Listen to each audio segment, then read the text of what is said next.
Pero déjeme decirle, ese psicólogo necesita otro psicólogo, porque el consejo que él está dando no le ha dado resultado ni a él mismo. ¿Por qué? Porque sus principios no están basados donde tienen que estar basados. Dice Proverbios 1:7, el principio de la sabiduría es el temor a Jehová. Principio de la sabiduría. Por eso cuando vemos a Noé, dice que con temor,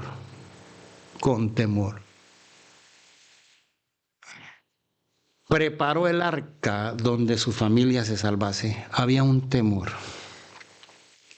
Fíjese que cuando nosotros hablamos de temor, no hablamos de ese miedo que se le tiene a Dios. Como hijos de Dios, no tenemos ese miedo de saber que dónde vamos a pasar la eternidad, porque nosotros sabemos dónde vamos a pasar la eternidad. Pero si hay un miedo que la gente le tiene a Dios, porque no saben dónde van a pasar la eternidad. Pero Dios siempre ha levantado a alguien para advertirle a la sociedad que está viviendo mal. Dios vio una ciudad que estaba corrompida llamada Nínive. Dios levanta a un profeta llamado Jonás. Y le dice, Jonás, ve a Nínive porque la maldad de ese pueblo me ha llegado hasta mis narices y yo lo voy a destruir. Y Jonás se levanta, lee el libro de Jonás, capítulo 1, versículo 1. Dice que vino palabra de Dios a Jonás. Y le dijo, Jonás, ve a Nínive porque yo he decidido destruir Nínive. Jonás, como un buen patriota, sabía que Nínive era un pueblo que le había hecho daño al pueblo de Israel. Nínive, cuando agarraba los del pueblo, los exhibía en los muros, los colgaba. O sea, la maldad de Nínive era tremenda. Cuando Jonás oye que el juicio iba a caer sobre Nínive, Jonás dijo, me mandaron para Nínive, me voy para Tarsis. Que les caiga el juicio de Dios, porque se lo merecen, Y se fue a esconder. Dios preparó toda una maniobra para que Jonás llegara a cumplir el propósito, porque había un mensaje para Nínive. Dios no iba a destruir Nínive sin antes advertirle lo que iba a venir. Hoy nosotros estamos diciéndole a una generación que viene un juicio para la tierra. Nosotros se lo estamos advirtiendo. Nosotros. Usted y yo tengo una encomienda. Hay un juicio que viene. Pero así como Jonás se levantó, la segunda vez Dios le vuelve a hablar y le dice, Jonás, ve a Nínive, y diles que yo los voy a destruir. Vamos a ir a Jonás para que usted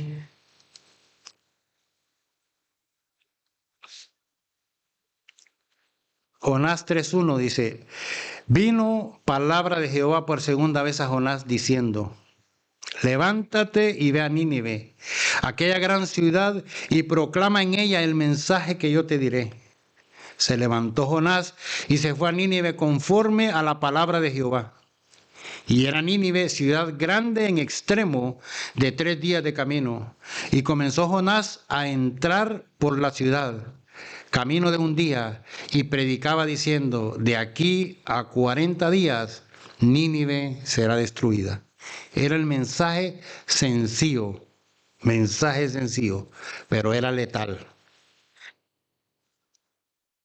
Dice el 5, y los hombres de Nínive, oiga bien, los hombres de Nínive, creyeron a Dios y proclamaron ayuno y se vistieron de cilicio desde el mayor hasta el menor de ellos. Y llegó la noticia hasta el rey de Nínive y se levantó de su silla, se despojó de su vestido y se cubrió de cilicio y se sentó sobre ceniza. Y hizo proclamar y anunciar en Nínive por mandato del rey y de sus grandes, diciendo, hombres, animales, bueyes y ovejas, no gusten cosa alguna, no sea les dé alimento ni beban agua, sino cúbranse de silicio hombres y animales y clamen a Dios fuertemente y conviértase cada uno de su mal camino, de la rapiña que hay en sus manos. ¿Quién sabe si se volverá y se arrepentirá Dios y se apartará del ardor de su ira y no pereceremos? El versículo 10 dice, y vio Dios lo que hicieron. Qué bueno que tenemos a un Dios que no es ciego. Tenemos a un Dios que es un Dios justo. Un Dios de oportunidades, no como nosotros. Jonás dice el juicio que le caiga, porque lo vio humanamente. El amor humano tiene un límite, el amor de Dios no tiene límite. Fue el amor de Dios expresado sobre una ciudad malvada. Pero Dios lo vio, porque Dios puede ver el corazón de la gente. Qué bueno. Qué bueno, porque Dios no es igual que nosotros. Nosotros no lo podemos ver, pero Dios sí lo puede ver. Qué bueno que Dios lo puede ver. Dice, y vio Dios que lo hicieron, que se convirtieron de su mal camino y se arrepintió del mal que había dicho que les haría y no lo hizo. Eso es Dios. Eso es Dios. ¿Por qué? ¿Por qué dice Jonás? Jonás se enojó porque Jonás había decretado un juicio y cuando Jonás se va a sentar para disfrutar la ira de Dios sobre aquel pueblo, se encontró con que no fue así. ¿Y sabe qué dijo Jonás? Por eso yo me fui para Tarsis, porque yo conozco cómo tú eres. Jonás conocía cómo Dios era. Jonás sabía que Dios es un Dios perdonador, no es igual que nosotros. A nosotros nos cuesta. Pero la ciudad de Nínive creyó a Dios. Decía el jueves, Acán, que vio los milagros, que vio la mano de Dios obrando milagrosamente, que vio cuando los muros de Jericó se caían, que era imposible humanamente botarlos, que los sacerdotes se pararon frente a los muros, tocaron trompeta y que Dios de una manera milagrosa agarró los muros y los destruyó y el pueblo entró. Acán entró y no le creyó a Dios. Pero en Jericó había una mujer ramera de mala fama. Es más, la gente de ahí la miraba como una cualquiera. Pero llegó Dios a la casa de ella. Qué bueno es Dios. Dios levanta lo que la gente dice que no sirve. Lo que la gente no da un 5, Dios lo levanta. Porque Dios es Dios. Dios es un Dios de oportunidades. Dios es bueno. Y dice que esta mujer escuchó lo que Dios había hecho y creyó a Dios. Creyó a Dios. Y le dijo a los espías que habían entrado, yo sé que Dios les ha entregado esta ciudad. Yo sé que se la ha entregado. Y yo sé que ese Dios que abrió el mar rojo y que destruyó todos los enemigos que ustedes tenían delante, ha entregado esta tierra en sus manos. Pero yo sé que ese Dios es Dios ahí en el cielo y Dios aquí en la tierra. Hizo un pacto con Dios ella ahí. La mujer sabia edifica su casa. Ella le dijo, cuando Dios les entregue esta tierra, yo quiero que ustedes me salven a mí, a mi familia y a mi parentela. Y le dijeron los espías, ok, el único lugar seguro es tu casa. Ella construyó un lugar seguro para su familia. ¿Qué hizo? Caminó con Dios. Por eso cuando nosotros vemos las características de Noé era un hombre que caminó con Dios. Su vida fue un ejemplo de un hombre justo. Y Dios no lo podía dejar en vergüenza, de ninguna manera. Si Dios perdonó a Nínive, que Nínive se merecía el castigo. Nínive se lo merecía. Nínive le ponía en temor a los pueblos de alrededores, porque cuando agarraba a sus enemigos, los descuartizaba y los guindaba en los muros como señal: tengan cuidado. Eran malos. Pero ahí en esa ciudad habían mucha gente inocente que no sabían discernir entre lo bueno y lo malo. Pero desde el rey hasta los animales se arrepintieron. ¿Por qué? Porque le creyeron a Dios. Le creyeron a Dios. Jesucristo, en el sermón más largo que él tiene, el Sermón de la Montaña, el Sermón de la Montaña lo describe el Evangelio de Mateo, desde el capítulo 5 hasta el capítulo 7. Pero después de haber dicho y haber dado las reglas de oro y de haber dicho la manera como nosotros tenemos que comportarnos, el estándar que él puso para poder nosotros caminar con Dios y agradarlo, terminó su mensaje con una parábola. Y la parábola habla de dos constructores. Dos constructores que construyeron y tenían muchas características similares para construir. Pero a uno se le llama el constructor sensato y a otro se le llama el insensato. Vamos a ir al libro de Mateo.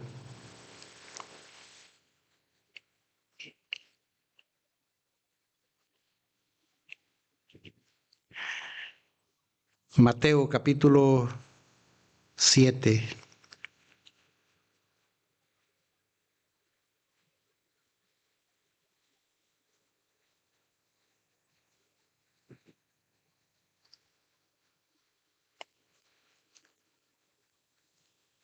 Mateo capítulo 7.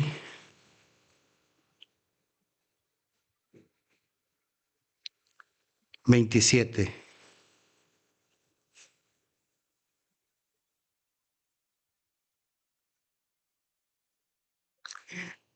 Dice: cualquiera pues, Mateo 7:24, perdón, dice: cualquiera pues que me oyere estas palabras y las hace, le compararé a un hombre prudente que edificó su casa sobre la roca. Dice: pero cualquiera, no, dice 25, descendió lluvia y vinieron ríos y soplaron vientos y golpearon contra aquella casa y no cayó porque estaba fundada sobre la roca. Pero cualquiera que me oye estas palabras y no las hace o no le cree, le compararé a un hombre insensato que edificó su casa sobre la arena. Descendió lluvia, vinieron ríos y soplaron vientos y dieron con ímpetu contra aquella casa y cayó y fue grande su ruina. Y fue grande su ruina. Jesucristo está predicando el sermón más grande y lo termina y lo cierra de esa manera. Dice: a las dos casas le vinieron lluvias y vinieron las mismas dificultades a las dos casas. Él no dijo: mire, la casa del que creyó y que la fundó sobre la roca no va a pasar, las lluvias no van a venir, ni los vientos tampoco. Llegaron a las dos casas. A las dos casas llegaron. Nosotros no estamos libres, como hijos de Dios, de las dificultades que tenemos que afrontar en esta vida.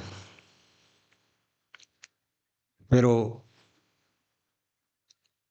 hubo uno que dice el libro de Lucas, cuando usted lee esta misma Lucas, como un escritor o como un historiador y un médico de profesión, él escarbó un poquito más y dice, lo compararé a un hombre que escarbó, profundizó y encontró la roca y ahí construyó. Con diligencia empezó a construir. ¿Pero por qué dice? Porque escuchó, creyó y empezó a actuar por lo que había creído. Cuando nosotros vemos a Noé,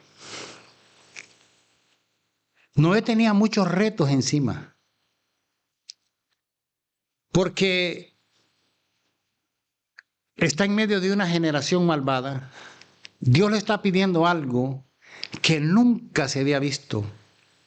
Y le está hablando de algo que va a pasar que nunca se había visto.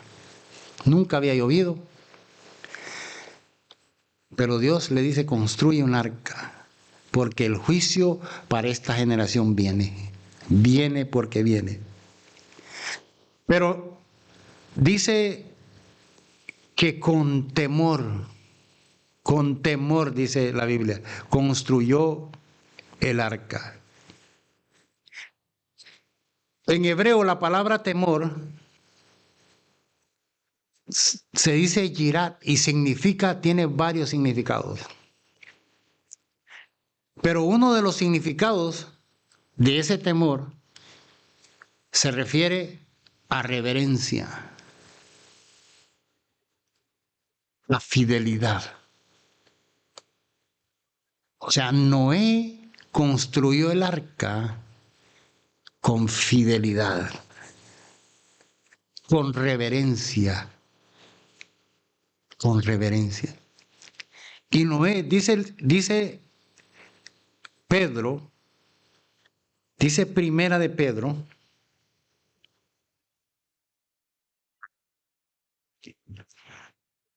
dice Primera de Pedro, se me escapó Primera de Pedro, perdón, Segunda de Pedro 2:5 dice, y si no perdonó al mundo antiguo, Segunda de Pedro capítulo 2 versículo 5 dice, y si no perdonó al mundo antiguo, sino que guardó a Noé, pregonero de justicia, con otras 7 personas, trayendo el diluvio sobre el mundo de los impíos.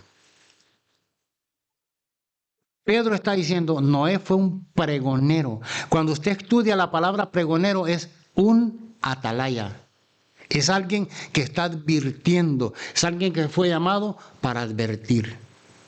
Cuando Noé agarraba un pedazo de madera para construir el arca, era un mensaje para aquella generación. El juicio viene. El juicio viene. La gente se reía de Noé. Este hombre está loco. Yo decía el jueves, la gente pudo haber dicho, este se la fumó verde, este está delirando, ¿cómo es posible?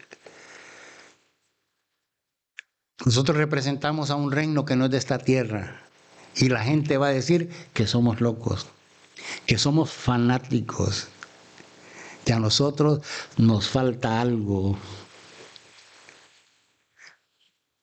Pero yo les puedo decir, llevo más de 27 años que el Señor llegó a mi vida. Y yo no cambiaría por nada todo ese tiempo. No lo cambiaría por nada. Él ha sido fiel. Yo he sido infiel, él no. Él nunca me ha fallado. Lo que yo anduve buscando en cualquier lado no lo encontré hasta que Jesucristo vino a mi vida. Y lo que yo andaba anhelando lo encontré y no lo he dejado ir. He caminado con Dios. Por su misericordia, por la gracia de Él, estamos hoy en pie aquí, levantando la bandera del Evangelio y la vamos a seguir levantando. Que Dios nos dé esa seguridad. Pero dice que con temor, con temor.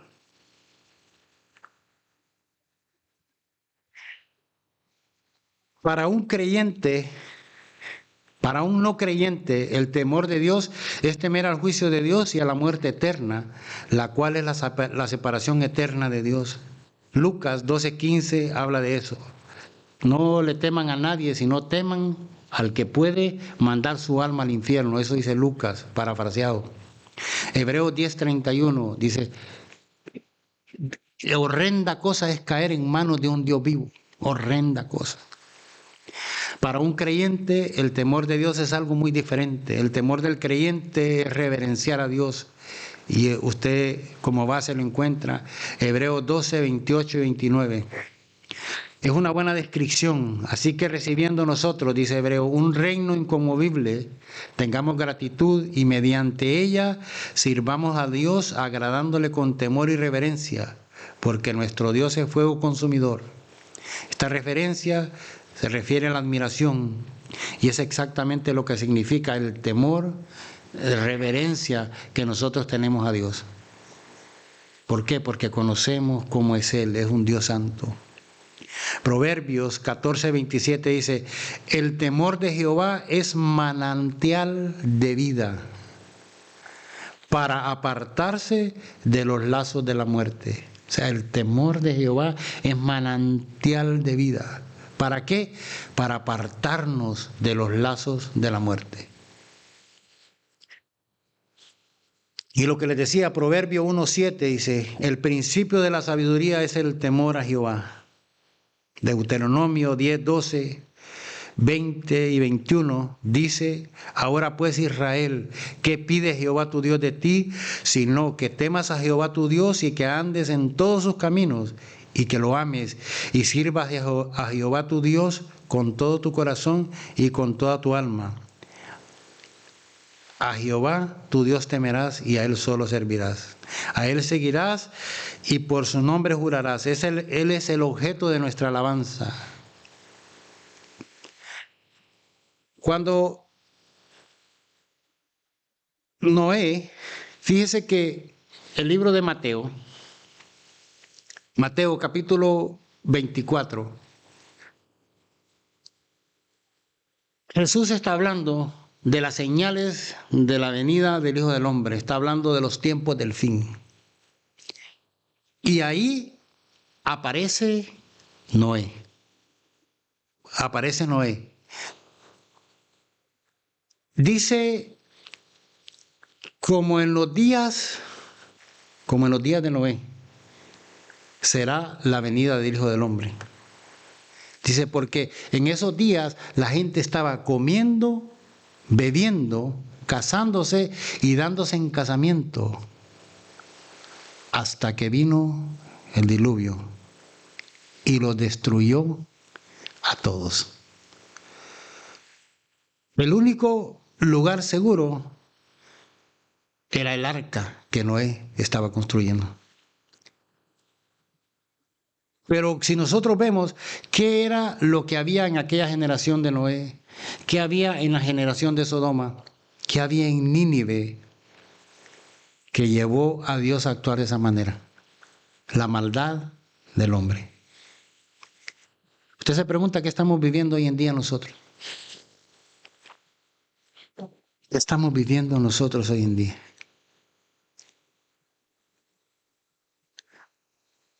Cuando usted lee en la Biblia, dice que estaban bebiendo y comiendo. Esas palabras, dependiendo del contexto, están hablando muchas veces de idolatría. ¿Ustedes se acuerdan cuando el pueblo de Israel salió de Egipto, que Moisés fue a la cumbre y se estuvo por 40 días allá? Y dice que el pueblo dijo, ¿qué pasó con Moisés? Y se fueron donde Aarón y le dijeron, Aarón, haznos dioses, para que podamos seguir adelante. Dice que Aarón hizo lo que hizo, el becerro, que él dijo que eso había salido automáticamente, pero sabemos que él lo hizo.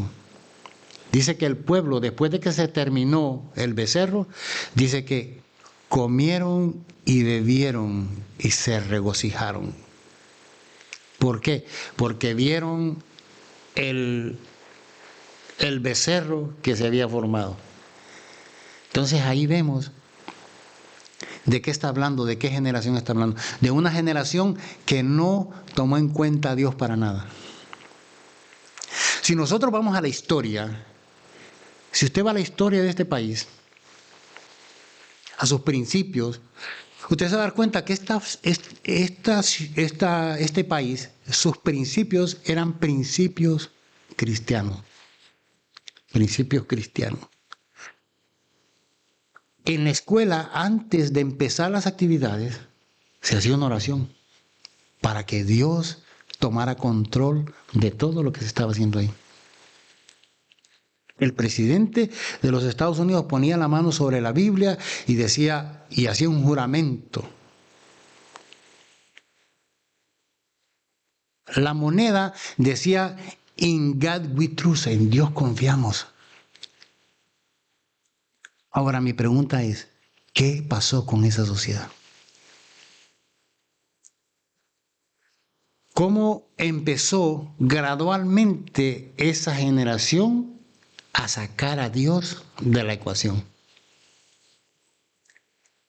Cuando usted mira la historia, usted oye a los señores ya de edad hablando, decía, mire, aquí nosotros dejábamos la puerta abierta.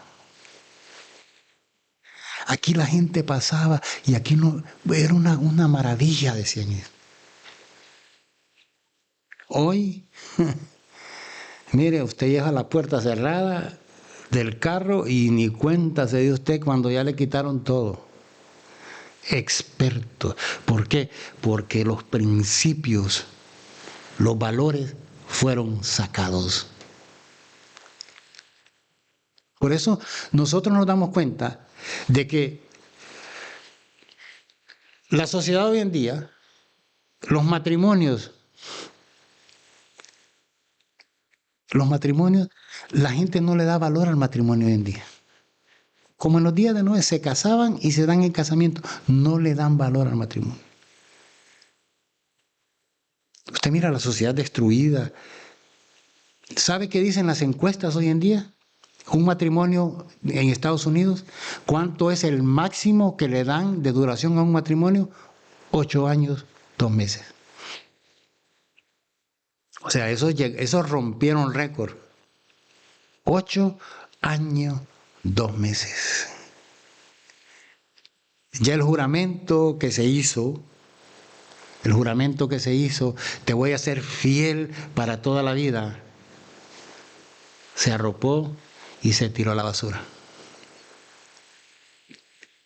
Por eso es que usted mira a los niños hoy en día, cómo quieren expresar su odio.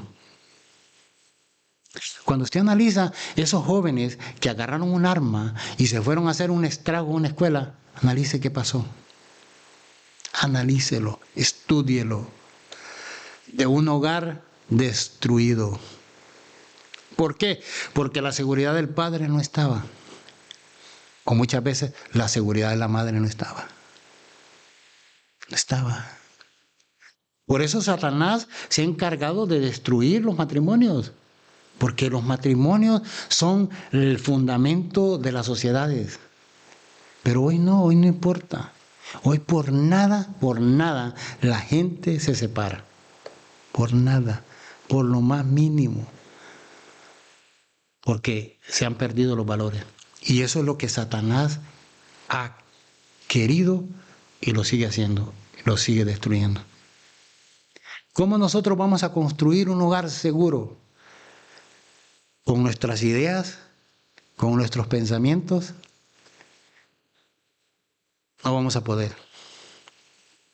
No vamos a poder. El lugar más seguro que usted cree es el lugar más inseguro. Pablo le dijo a Timoteo, cuídate de ti mismo y de la doctrina que predicas. ¿Cuánta gente ha estado escondida en un lugar, huyendo, escondidos, y ellos creen que están seguros? Cuando ha venido un pensamiento a la vida de ellos y le ha dicho, no vale nada, quítate la vida. Automáticamente, ahí en el hecho, dice, sí, tienen razón. Y ¡pum! Solitos. porque el hombre no se encuentra. El único lugar seguro es cuando nosotros venimos al Señor y caminamos con Él. Es el único lugar seguro. No hay otro lugar seguro. Nínive se arrepintió y Dios lo vio.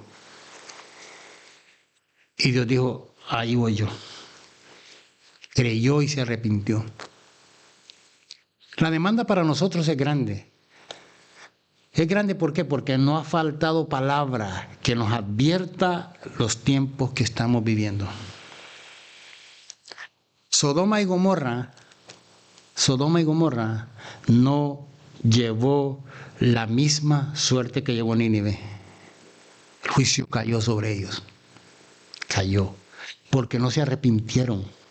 Mire, los ángeles llegaron a la casa de Lot y dice que la gente se acercó porque los querían violar a los ángeles.